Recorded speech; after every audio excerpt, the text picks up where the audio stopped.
محمد بن يوسف الفريابي رحمه الله دا په تابعین کې ولې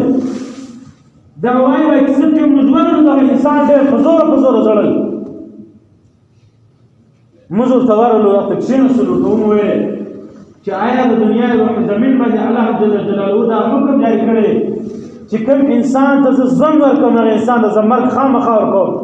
كل نفس ذائقة الموت هر نفس چې هغه ذائقه د مرګ څخه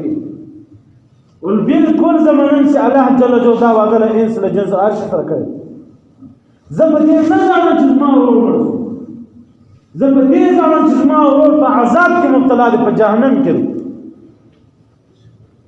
امام محمد الفریابی رحمه الله توي څنګه په جهنم کې مبتلا څنګه په عذاب کې مبتلا